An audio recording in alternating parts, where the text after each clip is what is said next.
జీవితంలో ఎదురయ్యే కొన్ని అనుభూతులు, పరిచయాలు, కొన్ని సందర్భాల్లో మనకి చేదైన జ్ఞాపకాలనే మిగులుస్తూ ఉంటాయి.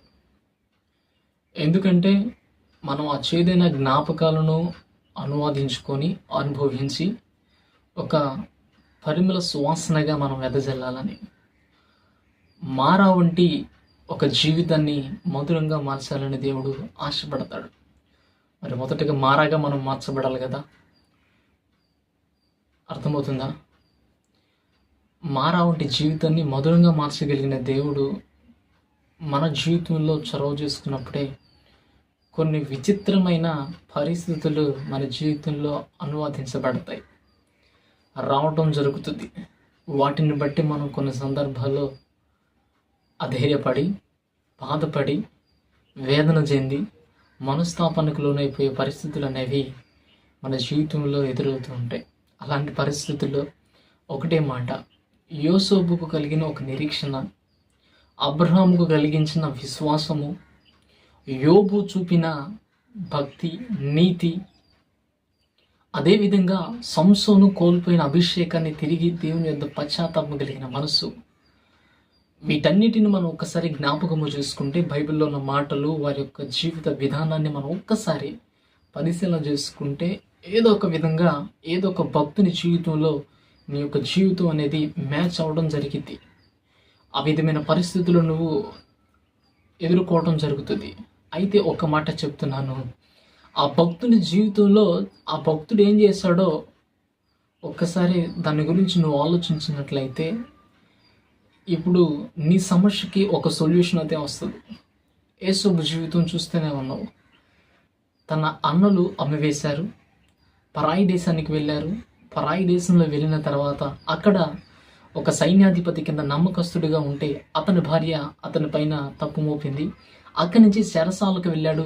చెరసాలలో ఇద్దరు వ్యక్తులు దర్శనం కలిగి ఉన్నప్పుడు, రాజుకి పానదాయకం అందించే వ్యక్తులు దర్శనాలు కలిగినప్పుడు ఆ దర్శన భావం చెప్పాడు. అక్కడి నుంచి మరి తీసుకువెళ్ళి వారు సహాయం చేస్తారని దాదాపు వారిపైన ఆశ కలిగి ఉన్నాడు. కానీ ఎటువంటి సహాయం నుంచి అందలేదు. మరి యోసేపు పడిన శ్రమ, ఒక పరిస్థితులు మనం అనువాదించబడి జీవితంలో నడిచిన ఏమైనా ఉన్నాయేమో ఒకసారి చూసుకోండి. అంత దారుణమైన పరిస్థితులు ఇప్పుడు మనం అనుభవించట్లేదు. ఏదో కొద్దిపాటి చిన్న చిన్న శ్రమలు, ఇబ్బందులు కలిగినప్పుడు నువ్వు మనిషికి చెప్పుకోవడం వల్ల నీకు అక్కడ వచ్చేది లేదు, ఒరిగేది లేదు. చెప్పుకోవాల్సిన దగ్గర చెప్పుకోవాలి. కాదు మనుషులకు చెప్తానంటే మనుషులకు నువ్వు స్నేహపూర్వకంగా ఉన్నంతకాలం వాటిని ఇతరులకు చెప్పరు. ఎప్పుడైతే నువ్వు యాంటీ అయిపోతావో, ఎప్పుడైతే నువ్వు వ్యతిరేక వ్యక్తిగా మారిపోతావో తప్పకుండా నీ విషయాలు, రహస్యాలు అన్నీ తీసుకువెళ్ళి జనులకు చెప్తారండి. నేను అంటున్నాను, ప్రప్రదమైన వ్యక్తిగా మనం యేసయ్యను ఉంచుకుందాం. మన హృదయ రహస్యాలన్నీ ఆయనకు తెలుసు, కానీ చెప్తామా లేదా అని చూస్తూ ఉంటాడు. ఆయనకు చెప్పుకో, నీ పరిస్థితులన్నీ ఆయనకు చెప్పుకో. ఆయన నీ పరిస్థితులన్నిటినీ చక్కబెడతాడు. మనుషులు వ్యక్తపరుస్తారు, యేసయ్య చక్కబెడతాడు. కాబట్టి చక్క పెట్టే వ్యక్తికి చెప్పాలే కానీ మన జీవితాన్ని ఆదరపరిచే వ్యక్తికి మాత్రం కాదు. నువ్వు ఒకవేళ ఎటువంటి సమస్యలు చేత బాధపడుతున్నావో నాకు తెలియదు. యోసేపు జీవితం చూసావు. యోసేపు కంటే దారుణమైన పరిస్థితి మనది కాదు. ఒక్కసారి జ్ఞాపకము చేసుకో. నీ పరిస్థితులన్నీ నిన్ను పిండేస్తూ ఉంటాయి. ఎటు మాట్లాడలేని పరిస్థితి, కన్నీరు గారిపోతా, జీవితంలో నేను ఎందుకు పుట్టాను, చనిపోతే బాగుండు అనే నిర్ణయాలు తీసుకునే వ్యక్తులు కూడా ఉండొచ్చు. మీ అందరికీ ఒక మాట నేను చెప్తున్నాను, నువ్వు ఉన్న పరిస్థితుల్లో ఎక్కడైతే ఉన్నావో అక్కడ మోకరించి ప్రార్థన చేయడం ప్రారంభించు. దేవా, మనుషులు నమ్ముకున్నాను, వారు వంచన చేశారు. అధికారులు నమ్ముకున్నాను, వారు త్రోసిపుచ్చారు.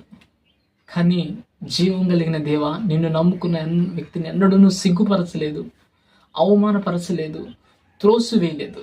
నేను నిన్ను నమ్ముకున్నాను, నీవు నాకు దారి చూపించు, నాకు మార్గాన్ని చూపించు అని చెప్పి నువ్వు దేవుని సందులో కానీ ప్రార్థించావంటే తప్పకుండా నీకు విడుదల వస్తుంది.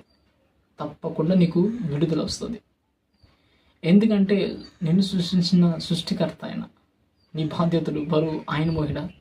సృష్టించిన వ్యక్తికే కదా సమస్తము, దాని మీద అధికారం ఉంటుంది. కాబట్టి నీ పరిస్థితులన్నీ చక్కబడతాయి. నువ్వు అట్టే కాలం అదే శ్రమలో అదే ఒక ఇబ్బందిలో ఉండవు. కానీ కొద్ది కాలం ఓర్చుకోవాలి. ఆ ఓర్చుకునే కాలంలోనే ఇచ్చేదైన అనుభవాలు చేదుగా ఉంటాయి, చాలా ఇబ్బందిగా ఉంటుంది. నేనేనా, నా జీవితమేనా, ఏంది ఎలా అయిపోయింది అని చెప్పేసి ఆలోచన కలిగిన జీవితం. కానీ దేవుడు వాటిన్నిటిని మలిచి సుందరముగా, సౌందర్యము కలిగిన వ్యక్తిగా నిన్ను మారుస్తాడు.